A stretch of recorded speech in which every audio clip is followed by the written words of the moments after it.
En la jungla de Sudamérica, alguien encuentra un hacha de bronce, un objeto de culto de una época anterior a Colón, y que no debería estar ahí.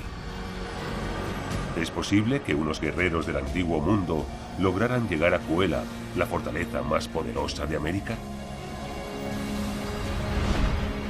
Reliquias de los legendarios guerreros de las nubes, los Chachapoya. Estas momias ocultan un desconcertante misterio. A lo largo del tiempo he encontrado un montón de evidencias en una gran variedad de zonas y todas apuntan hacia la teoría de que en la antigüedad pueblos del Viejo Mundo llegaron a Perú y unieron sus fuerzas con los Chachapoya.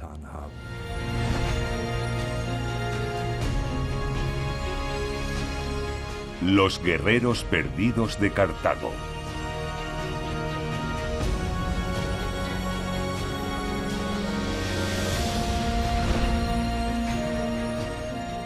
Los fenicios, un pueblo marinero, fundaron Cartago en una de las zonas de mayor importancia estratégica en el Mediterráneo. Desde aquí, esta ciudad de mercaderes dominaba el centro del antiguo mundo. Con su ubicación a modo de fortaleza y un puerto natural tremendamente seguro, nada podía impedir que esta nación se convirtiera en la primera potencia marítima. Valiosos recursos y artículos de lujo llegaban del mundo entero en un flujo incesante, sentando así las bases de una increíble riqueza. En aquella época el puerto de Cartago era la puerta al mundo conocido y en ocasiones a lugares más lejanos. Galeras de guerra con 170 remeros partían de este puerto. Las primeras de estas galeras eran trirremes con 3 filas de remeros. Pero luego llegaron barcos más poderosos, lo que propició que los capitanes cartagineses se atrevieran a adentrarse en el Atlántico.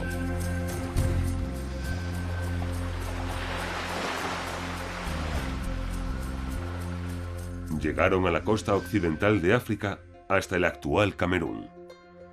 Desde Marruecos fueron capaces de controlar el comercio de oro.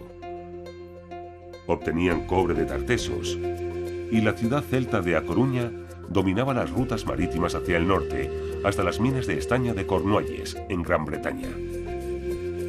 Sus mejores guerreros provenían de las Islas Baleares. Durante muchos años, Hans Gifford ha estudiado la historia antigua de estas islas españolas.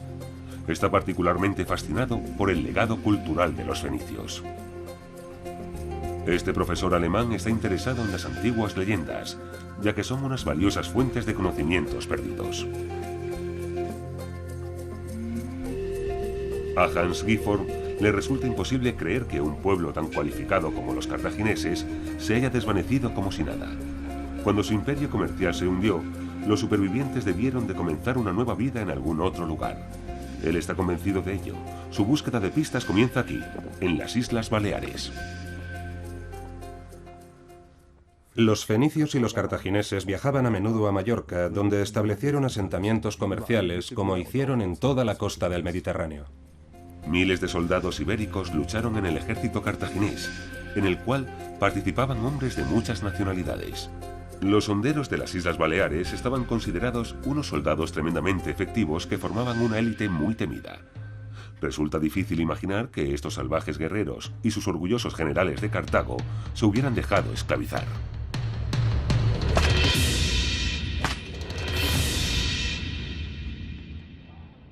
Pero ¿qué alternativa les quedaba?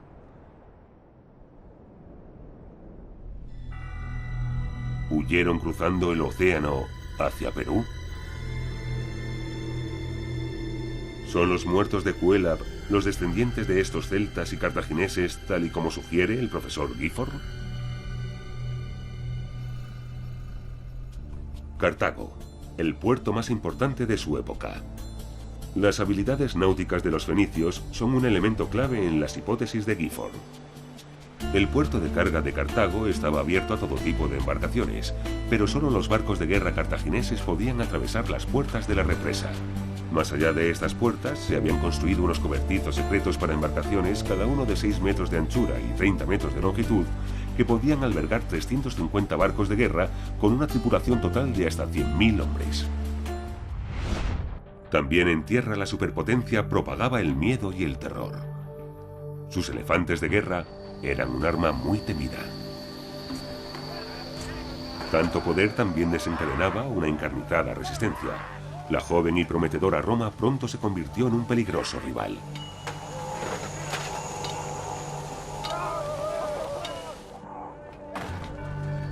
Tras 3 sangrientas guerras, el Imperio Romano fue capaz de derrotar a Cartago. Cientos de miles de soldados murieron en la ciudad en llamas. Otros tantos fueron esclavizados, pero seguro que muchos cartagineses lograron huir. El profesor Gifford cree que muchos de los soldados de élite lograron escapar. Su pista nos lleva al norte de España. Durante 2000 años, la Torre de Hércules, en A Coruña, ha estado brillando hacia el océano. Fue construida por los romanos, basándose en el Gran Faro de Alejandría, una de las 7 maravillas del mundo. Desde entonces, su luz ha brillado sobre el Atlántico. Brillando hacia el agua, hacia el temido Golfo de Vizcaya, en la ruta marítima hacia América, igual que hace 2000 años. Cuando el puerto de A Coruña era una escala importante para los barcos que se dirigían hacia las costas del norte.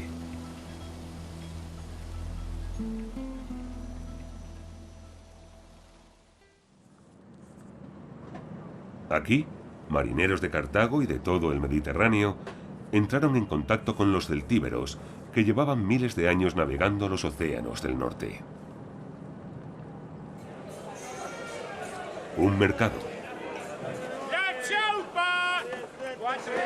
Riquezas del país a cambio de bienes preciosos del extranjero. Una práctica que continúa hoy en día entre los descendientes de los celtas y los cartagineses. El comercio une al mundo. También aquí se produce el intercambio de información y de las últimas noticias del mundo.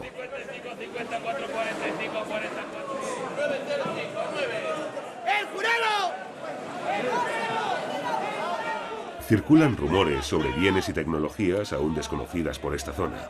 En el pasado, también circulaban rumores sobre costas inexploradas más allá de la línea del horizonte. Rumores sobre viajes de descubrimiento llevados a cabo por capitanes cartagineses que les llevaron hacia el otro lado del Atlántico, quizá incluso hasta Brasil.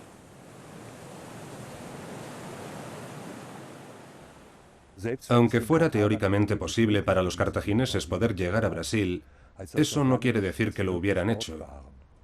Necesitaríamos más pruebas para demostrarlo, pruebas que se podrían encontrar en los escritos de algunos antiguos historiadores como Diodoro. El historiador griego Diodoro informa en su Historia del Mundo que los cartagineses habían descubierto un paraíso más allá de todo país habitado conocido. Unas tierras con animales salvajes, ríos que podrían ser navegados en barco y altas montañas. Pero mantuvieron este descubrimiento en secreto. Tal vez fue desde aquí desde donde partieron refugiados cartagineses y sus aliados celtas de España. Parece que sin las habilidades náuticas de los cartagineses habría resultado imposible que los celtíberos y los honderos de Mallorca cruzaran el Atlántico. Los capitanes cartagineses perfeccionaron el legado náutico de sus antecesores fenicios. Podían determinar su latitud por la longitud de la sombra proyectada por el sol del mediodía. De noche se orientaban gracias a la estrella polar en la constelación de la Osa Menor, una estrella conocida en la antigüedad como la estrella fenicia. Como siempre había ocurrido, los barcos se desplazaban gracias a los vientos y las corrientes oceánicas desde África Occidental hasta la costa nororiental de Brasil.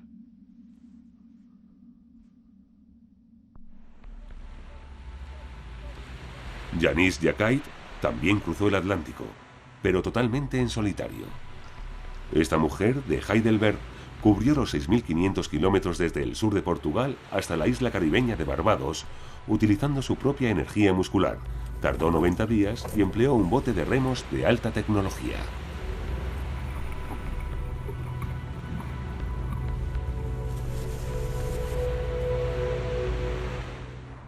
No era como remar en un lago tranquilo de un parque.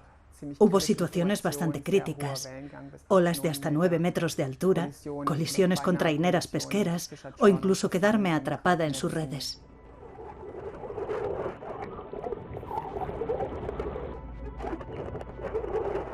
El mayor problema es que necesitas agua potable y comida. Estás constantemente expuesto al sol, al calor, pero también estás continuamente empapado. Una vez que estás en el bote, no puedes dar la vuelta y remar contra la corriente, contra el viento. Es decir, tienes que llegar al final. Así que en la antigüedad barcos grandes movidos por remeros también tuvieron que ser capaces de lograrlo, porque una vez que se habían metido en el agua, tenían que llegar al final. Después de 3 semanas en mar abierto, los barcos cartagineses podrían haber llegado a las costas tropicales, pero no podían imaginarse que habrían descubierto un mundo totalmente nuevo. La isla de Itamaracá está muy cerca de Brasil y es un lugar ideal para que los cartagineses atracaran, ya que las islas que están cerca de la costa podrían haber sido utilizadas como una base fácil de defender. El fuerte Orange data del siglo XVII. Bajo esta fortaleza holandesa yacen los restos de un antiguo asentamiento indio, tal y como indican unos fragmentos de cerámica encontrados en la zona. Por toda la superficie arenosa de la isla aparecen curiosos fragmentos de cerámica blanca. Estos son restos de cachimbas holandesas. Hemos encontrado más de 5.000 pipas. Está claro que aquí, en Fuerte Orange, fumaban mucho. Hasta ahora los arqueólogos no han encontrado ningún resto de cartagineses y muy pocos restos de los habitantes originales. En la antigüedad, los agotados navegantes habrían encontrado las condiciones de la zona extremadamente difíciles tras cruzar todo el Atlántico. El arqueólogo está convencido. Los peligros a los que se enfrentaban se describen en una narración realizada por un mercenario alemán. En el siglo XVI, Hans Steiden fue hecho prisionero por unos caníbales de la costa de Brasil. Contempló cómo esta gente masacraba a sus enemigos, los troceaba y luego se los comía. Sin embargo, además de describir unas prácticas tan macabras, también contaba que los nativos estaban abiertos a negociar mediante trueques. Y ese era exactamente el punto fuerte de los cartagineses. ¿Podría haber sido esa su posibilidad de supervivencia?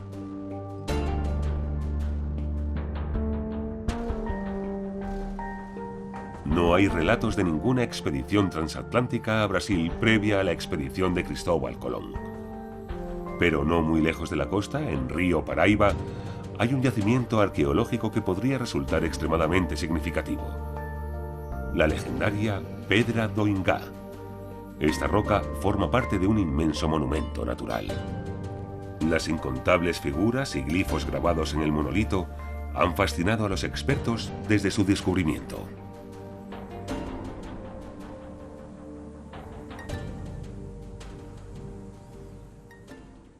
Aquí en Paraíba nos encontramos con una cultura conocida como cultura itacoatiara. De esa época conservamos muchísimos grabados en piedras como los que nos encontramos aquí en la Pedra do Ingá. Pero estamos hablando de pueblos que se han extinguido, así que no sabemos cómo pensaban ni cómo se comportaban. No somos capaces de entender los mensajes que nos dejaron. ¿Cómo los crearon? ¿Qué pueblo se inmortalizó en la Pedra do Ingá? Es un misterio. Sin embargo, parece probable que el pueblo que realizó estos grabados no estaba formado únicamente por nativos. Tal vez se trataba de una cultura totalmente distinta de hace 2000 años. En un primer momento, los arqueólogos locales observaron que muchos de los glifos grabados sobre la Pedra do Ingá mostraban similitudes con las escrituras del Antiguo Mundo en la época clásica. Estudiando esta teoría he llegado a la conclusión de que solamente hay similitudes con letras individuales, no con palabras completas. Sin embargo, la mayoría de dichas similitudes eran con letras de un alfabeto celtíbero. 4 símbolos grabados en la piedra recuerdan a letras de antiguos idiomas europeos. Conocemos su valor fonético, pero de momento no ha sido posible traducir los grabados de este monumento en un texto coherente. Unos mercaderes o unos colonizadores no habrían considerado la calurosa área remota del río Paraíba como un jardín del Edén. Y el propio río tampoco tiene una gran distancia navegable. Esta zona de costa tropical conduce a un desierto de piedra y polvo. Un callejón sin salida para navegantes, como cualquier explorador descubriría bien pronto. Su única alternativa sería volver a la costa del Atlántico. Al noroeste hay un río de unas dimensiones que desafían a toda creencia, rodeado por una densa jungla, el Amazonas. Las selvas tropicales eran una visión a la que ya estarían acostumbrados los marineros de Cartago. Es posible que vieran una vegetación similar en África, pero ¿qué les parecería esta jungla a sus aliados celtas? ¿Fascinante? ¿Amenazante? Acechando en el infierno verde estaban los nativos originarios. En el año 1492, los pesados barcos utilizados por Cristóbal Colón en su expedición tardaron 36 días en cubrir la distancia desde las Islas Canarias hasta las Bahamas. Es 2 veces la distancia de la línea más corta entre África Occidental y Sudamérica. Tomando la ruta más rápida, los marineros de la antigüedad también podían haber llegado a Brasil. Los nativos localizaban rápidamente a cualquier intruso que no conocía la ley de la selva y al que les resultaba difícil dominar la situación, incluso a pesar de poseer un armamento superior. Por lo tanto, los invasores españoles y portugueses no tenían más que historias tristes que contar cuando intentaron colonizar el Amazonas en el siglo XVI. Todo les resultaba hostil y la muerte acechaba en cualquier parte. Pudo haber sucedido algo exactamente igual hace 2000 años. La primera regla de supervivencia para cualquier extraño era no alejarse demasiado de la protección del barco y llevar encima regalos pintorescos para los nativos, tal y como hicieron los conquistadores.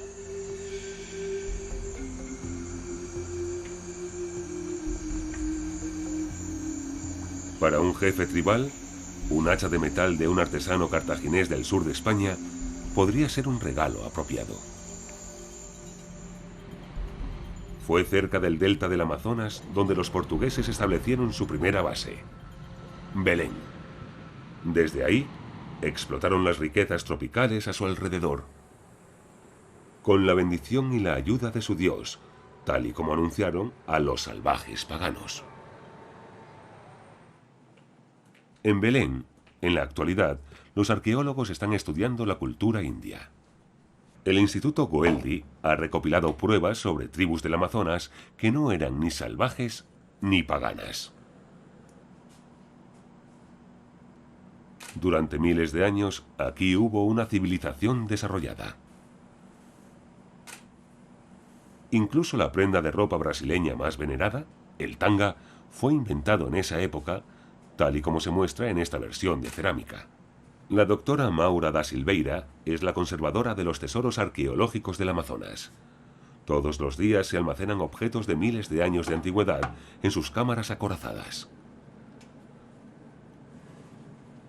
Los objetos especiales de culto estaban hechos de materiales preciosos. Esta valiosa punta de lanza de cuarzo es una de las piezas más importantes de la colección. Unos ídolos de terracota pintados en colores vivos son testigos de las complejas creencias religiosas de los Marajoara.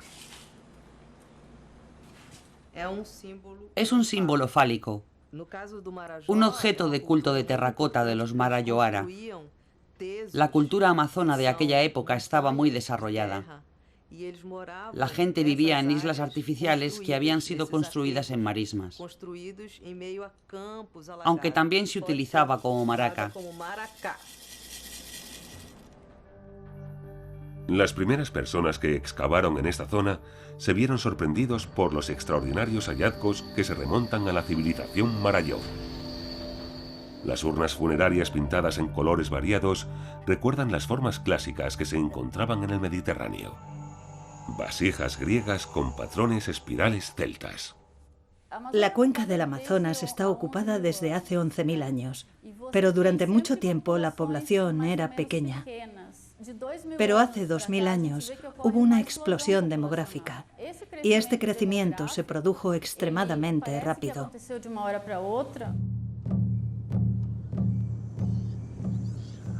En 1541, según un testigo presencial, una expedición española se adentró en el Amazonas en busca del legendario El Dorado.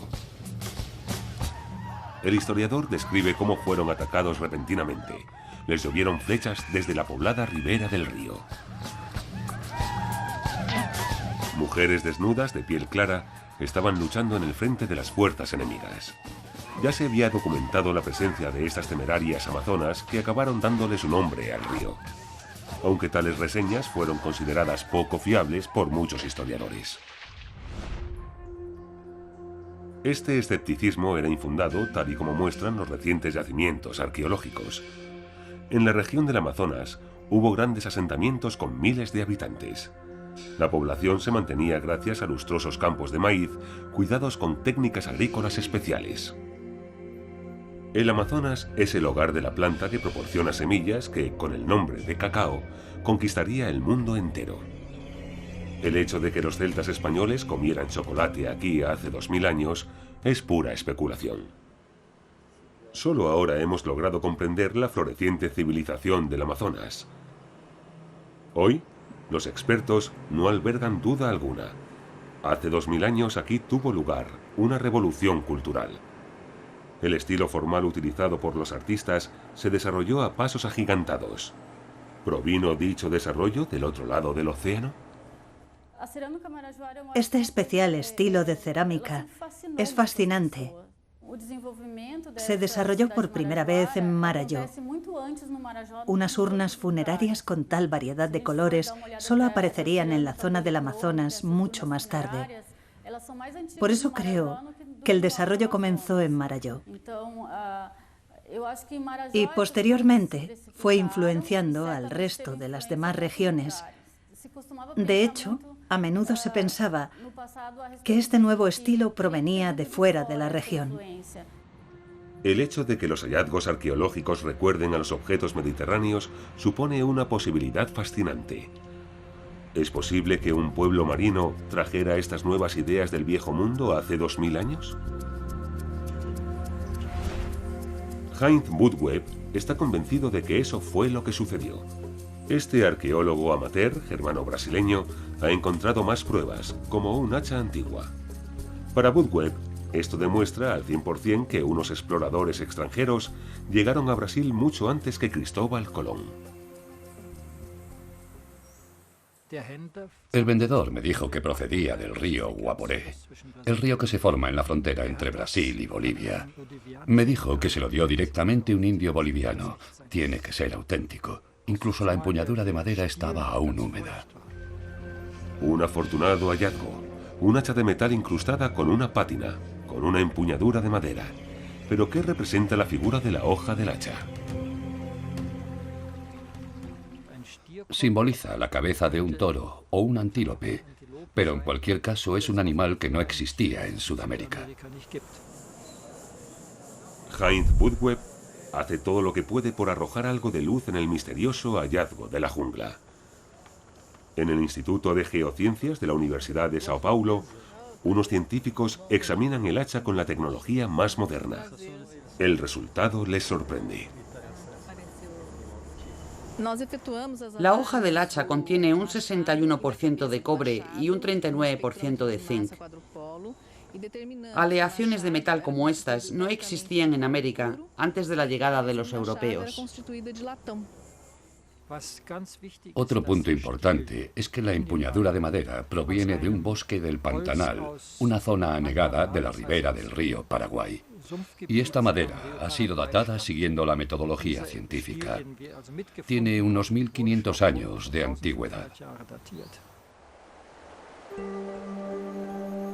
Incluso hace 2000 años existía una extensa red de comercio establecida en las riberas de la cuenca del Amazonas. ¿Puede ser este el motivo por el que el hacha fuera introducida en el interior del continente? ¿Siguieron sencillamente los celtas y los cartagineses el curso del río desde la costa y se adentraron corriente arriba? Hay relatos que indican que unos indios que huían de los tratantes de esclavos huyeron hasta la zona de Chachapoya.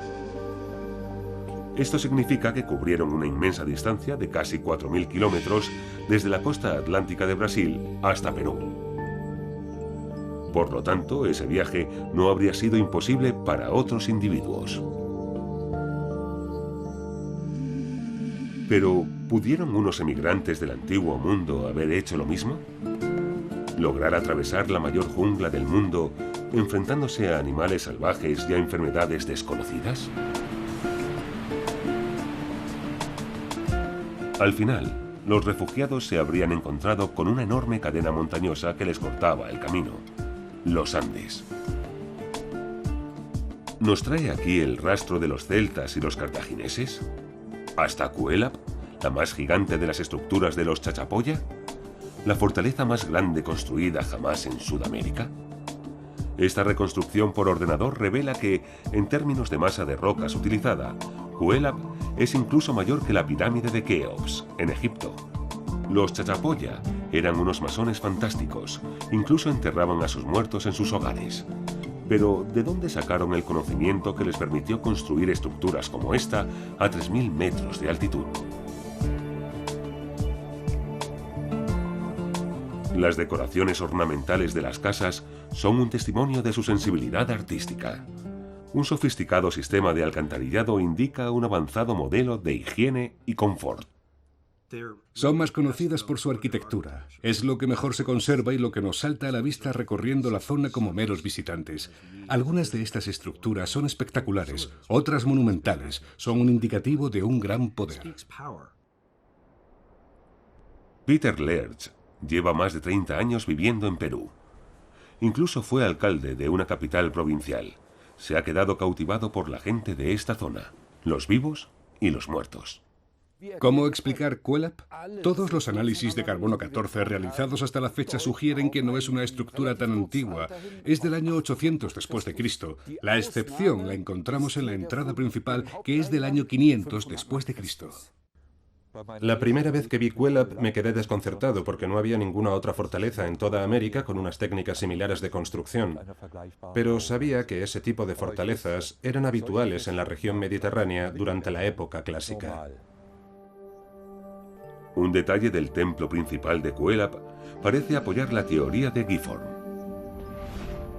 La cabeza grabada en la pared recuerda a unas macabras prácticas del otro extremo del Atlántico.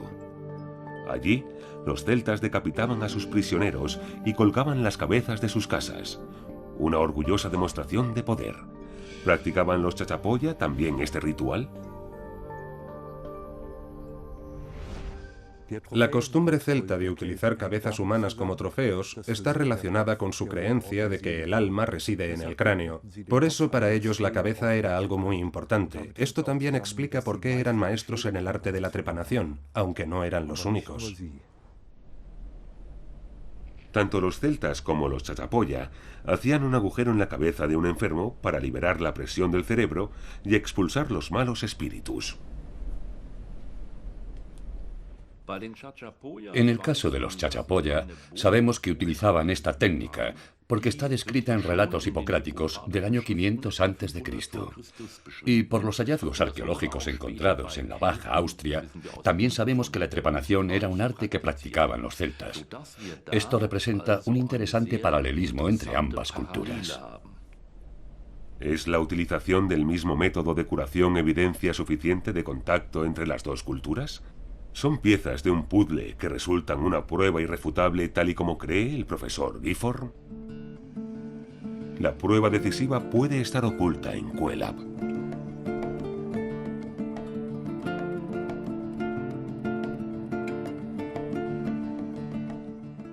Los Chachapoya eran especiales porque los grabados que realizaban eran tremendamente complejos. Sus edificios estaban cargados de poder. Significaran lo que significaran esos símbolos, y seguro que significaban algo, era algo muy poderoso para los Chachapoya.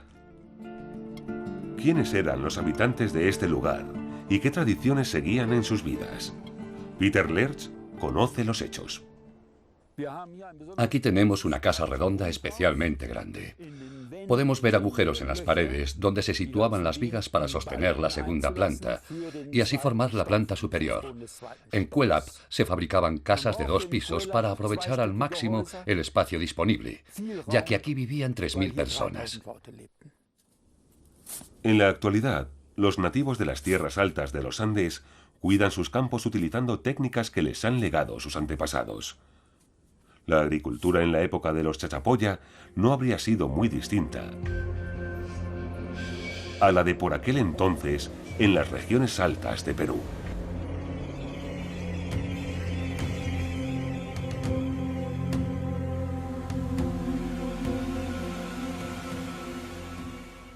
El cañón Marañón es más profundo y más ancho que el Gran Cañón de los Estados Unidos.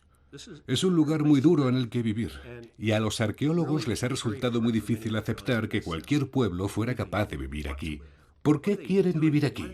Y eso es parte del misterio. Está claro que eligieron vivir aquí.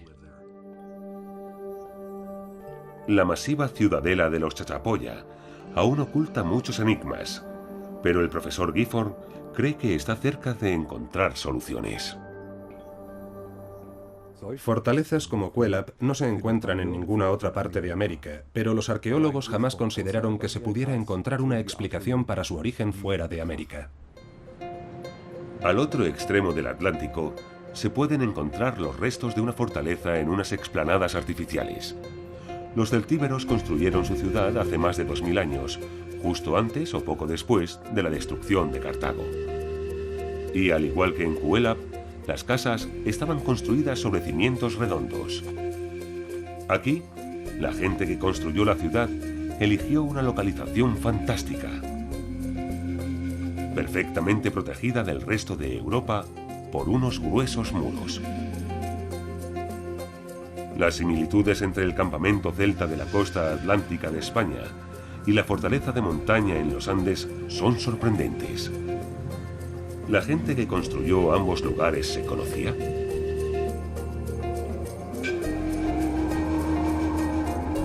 El misterio solo puede explicarse en Sudamérica. Aún no hay pruebas concluyentes de que los celtas y los cartagineses estuvieran en Perú. Incluso para los incas, el reino de los Chachapoya era sencillamente demasiado remoto. Casi ningún historiador del periodo colonial español se aventuró tan lejos. Hoy, los asentamientos Chachapoya son pueblos fantasmas. Ocultas en pronunciados acantilados, unas figuras funerarias son un testimonio de su extraño culto ancestral.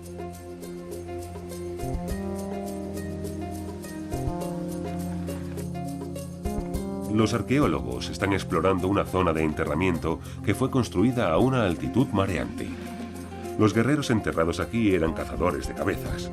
No había otros iguales en toda la zona de los Andes. Gente rodeada de un gran misterio. El arqueólogo alemán Klaus Kosmieder también se ha visto fascinado por los Chachapoya. Enterrar a la gente en sus hogares era algo normal para los Chachapoya. Encontramos bastantes pruebas de enterramientos en las casas. Sin embargo, esto puede indicar un origen en la zona de la cuenca del Amazonas, porque ahí también tenían la costumbre de enterrar a los suyos en las casas. Las zonas de rituales estaban decoradas con pinturas, y a pesar del clima tropical, como están protegidas por los escarpados acantilados, aún pueden distinguirse con claridad. Hay figuras con ropajes espléndidos, coronados con tocados de plumas o con coronas de luz.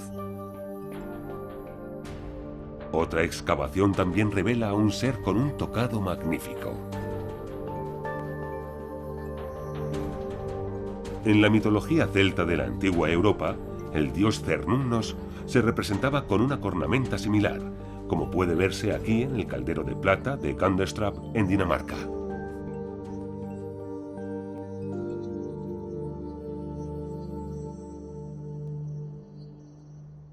Aquí tenemos una imagen extraordinaria de un bote con una persona sentada en su interior.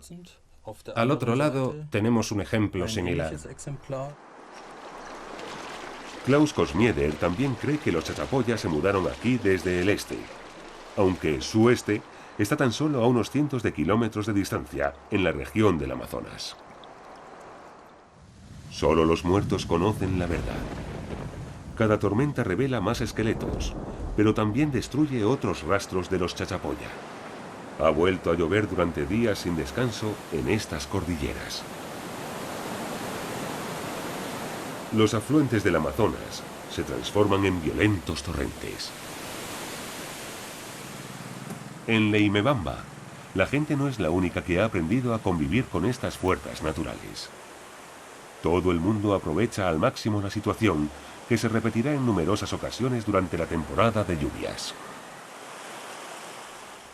Probablemente la mayor preocupación era la severa climatología, ya que aquí hay unas tormentas increíbles, unas tormentas inmensas. Yo jamás había visto unas tormentas parecidas en ninguna otra parte del mundo. Parece que el cielo se cae sobre la tierra y la tierra bajo tus pies se vuelve totalmente líquida. De una tormenta a la siguiente, los valles se transforman a base de desprendimientos de tierra. Es un entorno muy dinámico y es lógico que vivieran en la cima de las montañas por ese mismo motivo. En abril de 1997, el etnólogo Peter Lerch recibe una llamada de socorro. Unos saqueadores estaban asaltando una zona de enterramiento de la época precolombina, y muchas de las momias se habían quedado bajo el agua desprotegidas. No había tiempo que perder, así que Lerch organizó una expedición de rescate y partieron montaña arriba desde Leimebamba. Su destino era la Laguna de los Cóndores. Los granjeros locales habían descubierto una zona de enterramiento a una altitud de 2.600 metros, y el equipo, dirigido por el germano peruano Lerch, esperaba poder conservarla.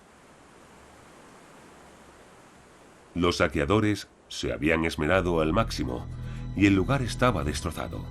Muchos de los sarcófagos estaban machacados, las tumbas destrozadas, y había fragmentos de momias chachapoya esparcidos por todas partes. Los rescatadores decidieron realizar una excavación de emergencia. Al final, lograron transportar más de 200 momias a la capital de la provincia. Hoy en día, los muertos de la Laguna de los Cóndores están en Leimebamba. Los cadáveres estaban originariamente en cuclillas y cosidos dentro de sacos. Tras ser excavadas, algunas de las momias fueron examinadas en la Universidad de Viena. Esta gente murió antes de la llegada de los españoles. Sin embargo, lo sorprendente es que muestran restos de enfermedades que, al parecer, fueron introducidas en Sudamérica por los europeos.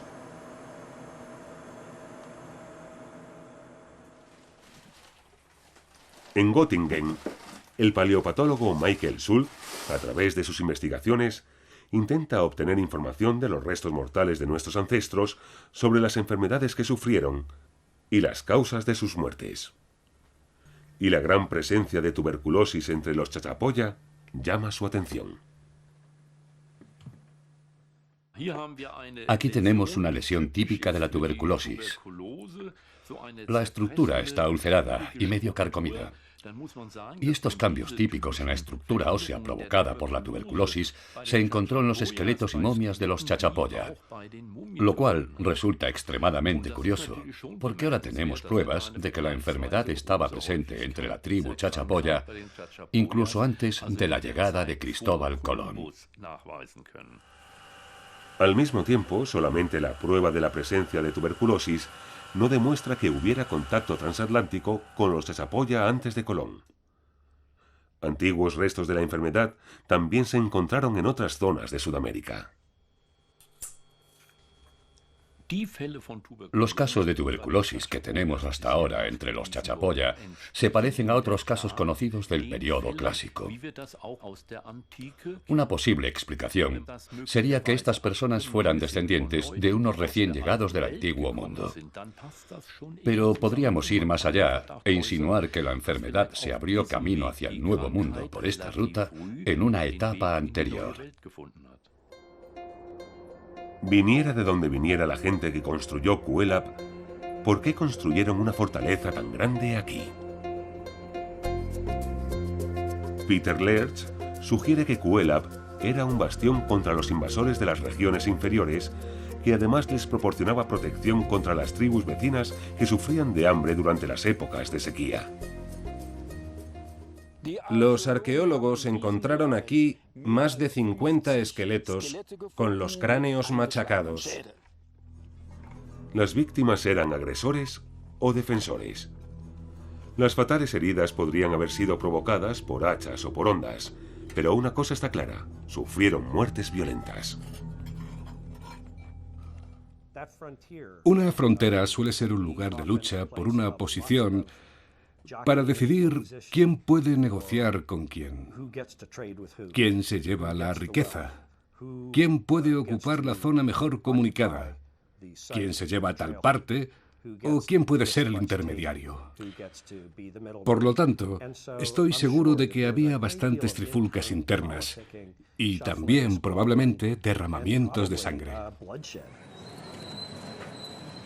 El centro administrativo de la provincia de Chachapoya en la actualidad trata con metales preciosos y drogas, pero los beneficios se invierten en otra parte. La colección de momias del Museo Arqueológico local también parece acumular polvo. Pero aquí, los antropólogos están recopilando información muy importante sobre el destino de los Chachapoya y sobre sus orígenes.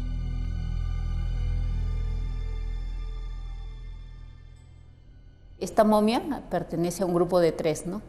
Una familia, ella tiene 25 años, fue encontrada por los pobladores juntamente con un niño de 6 años y el hombre.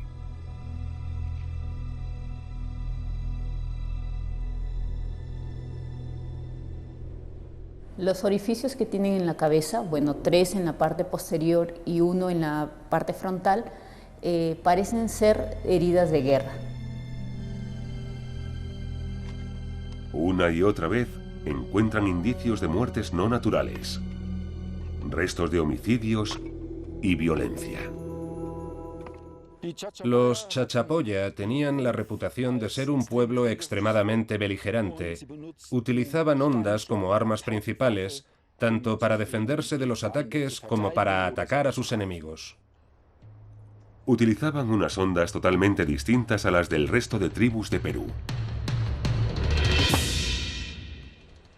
De nuevo las pistas nos llevan de vuelta al antiguo mundo, a Mallorca. Aquí encontramos a un campeón mundial que va a entrenar, un rey entre los lanzadores de piedras. Es el campeón balear, con un fantástico récord de dianas. Pero sus rivales también se están esforzando bastante, por lo que Juan Caballero invierte todo su tiempo libre en entrenar. El profesor Gifford ha traído al campeón una onda Chachapoya original reconstruida de Perú, a casi 10.000 kilómetros de distancia. Las palas son idénticas. Cuando la comparan con una onda tradicional de Mallorca, el experto se sorprende al descubrir que ambas son prácticamente idénticas. Incluso la forma especial de atar el nudo donde se coloca la piedra es exactamente igual. Antes de lanzar. Juan recuerda que sus antepasados solían atar las ondas a sus cabezas. Así la frente puesta, una onda puesta en la frente. Los Chachapoya también tenían la costumbre de llevar orgullosamente sus ondas en sus cabezas. Pero esa costumbre ya ha muerto. En la comunidad de Huancas, en Perú, algunas tradiciones aún se conservan. Muchos de los habitantes de esta zona aún llevan nombres típicos Chachapoya, como hace siglos. Clotilde Alba, una alfarera, es una de las que están orgullosas de sus legendarios ancestros. Es una herencia Chachapoyas que dejaron, que vinieron los españoles. Y esa enseñanza dejaron ellos. Sabemos que los Chachapoya eran unos comerciantes muy activos. Estaban en una posición perfecta como intermediarios. Todo el mundo quería ser intermediario, es la posición más lucrativa. Tenían exposición máxima a un montón de bienes. Ese es un buen motivo por el que tienen tantas influencias distintas en su arte, en su arquitectura y en su cultura. Tenían lo mejor de todos los mundos al alcance de sus manos. Los Chachapoya eran casi como un puerto comercial geográficamente hablando. Vivían en una zona estratégica. Las mujeres también estaban muy bien valoradas. Una pintura del periodo inca muestra a una mujer chachapoya capturada con piel clara y un pelo rojizo. El rey de los incas elegía las mujeres más guapas para él. Tal vez alguna era rubia, como Cecilia Flores. Vive a las afueras de un pueblo de Huancas con su familia y un montón de mascotas. En apariencia resulta fácil distinguirla de sus vecinas de pelo moreno y tez oscura. Cecilia lleva la vida de la típica mujer local, que incluye una división de labores. Cada día lleva a su marido algo para beber y comer a su trabajo, como es la costumbre. No puede explicar por qué su apariencia es tan peculiar. En mi familia somos 4 hermanos, de los 3 somos así con el pelo claro. Y después hay 2 primos también que son de mi tía, pero viven en Chachapoyas. Tienen el cabello así claro. Y otra chiquita también de unos jóvenes, así 2 jóvenes con el pelo oscuro y han nacido así con el pelo claro. Nosotros hemos dicho por qué somos así gringos. Y mi papá dijo que sus abuelitos de ellos eran así con el pelo así, pero ellos ya están muertos. No hay ningún relato que diga que todos los chachapoyas sean blancos. Cieza de León, tras viajar por Perú, por Panamá y por todas las Indias, tal y como era conocida esta zona, afirmó: esta gente, los chachapoyas, son las personas más blancas que he visto. Son muy agradables, elegantes. Las mujeres son preciosas y a menudo los incas se las llevaban como concubinas o esposas. También describe cómo se vestían los varones, a veces con la onda envuelta en sus cabezas. Usaban ropa de lana o de algodón. Se quedó muy impresionado con ellos y pensó que era un pueblo muy atractivo.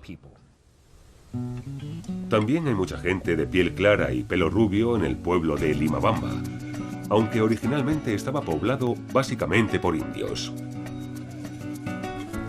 Igual que en Huancas, nadie tiene información sobre unos posibles antepasados procedentes de alguna parte de Europa. Una visita a un colegio de la zona confirma los informes. Bastantes niños tienen la piel de color claro y el pelo rubio. Les toman muestras de saliva para poder establecer su huella genética.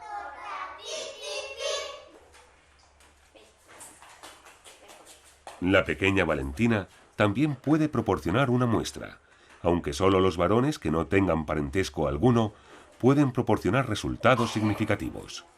La chica rubia proviene de una familia de nativos.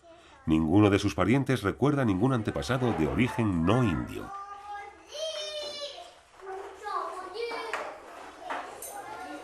Juan también ha proporcionado una muestra de saliva. Su pelo rojo le convierte en un sujeto de prueba ideal.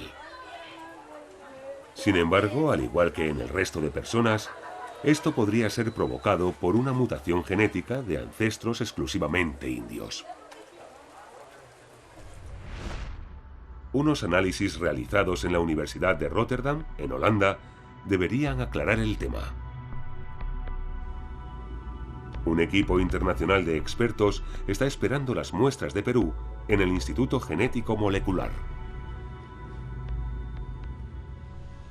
Bajo la supervisión del profesor Kaiser, los científicos logran identificar un marcador especial para el color de pelo en el genoma humano.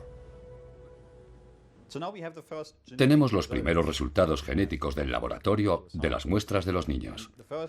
Lo primero que buscamos fue la respuesta a la pregunta: ¿es el pelo rojo de origen europeo o de origen no europeo? Utilizamos análisis de ADN para clasificar a la gente según su origen geográfico. Lo que hemos comprobado es que todos estos individuos provienen de una mezcla de antepasados. Hemos podido corroborar entre un 10 y un 50% de origen europeo, lo cual puede coincidir con el pelo rojo. Pero el resto de sus genomas, según hemos podido observar por nuestros análisis, es de origen nativo americano. El análisis genético también indica de qué parte de Europa provienen los ancestros de cada sujeto de pruebas. ¿Llegaron los navegantes de Europa a América en la antigüedad? ¿Se aventuraron a navegar el Amazonas hace 2000 años, llegando a Perú, a las tierras de los Chachapoya? ¿Tienen estos niños la respuesta a esta pregunta en sus genes? Las pruebas que tenemos apuntan hacia la parte occidental de Europa. Hemos detectado un cromosoma Y conocido como R1b, que aparece con mayor frecuencia en las Islas Británicas y en la parte norte de la península ibérica. Galicia, ocupada antaño por los celtas, está en el norte de España. En el muelle de A Coruña se subasta pescado fresco que luego se llevará directamente al mercado. El destino de este pueblo viene determinado por la pesca y el comercio marítimo. ¿Llevaron los antepasados de estos gallegos su legado biológico y cultural a Perú?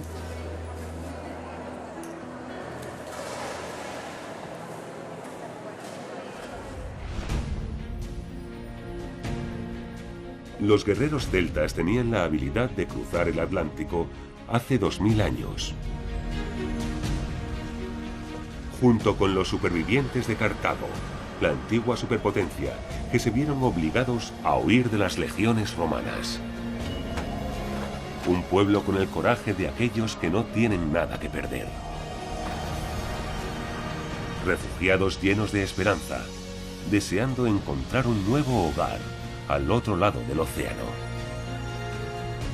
¿Dejaron rastros al llegar al Nuevo Mundo? ¿Casas redondas y fortalezas que recuerdan a las de su patria, en Galicia?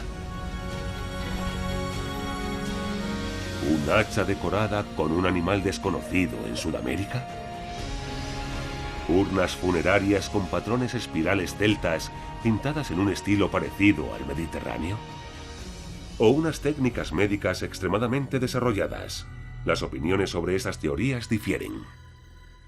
Yo no veo una ruptura de la secuencia, ni un gran cambio cultural. No veo una invasión de estilos extranjeros, de elementos extraños. No veo nada que me indique, vaya, todo ha dado un giro radical en esta zona y en esta época. Obviamente, al tratarse de un pueblo único, llamaba mucho la atención. Hans Gifford también está convencido de que su idea es la correcta. Ahora basa sus esperanzas en los avances científicos. Aún no se ha estudiado a fondo la cultura chachapoya. Espero que haya muchas sorpresas. Sin embargo, hasta ahora, solo hay insinuaciones que apoyan la visión del profesor, pero ninguna prueba concluyente.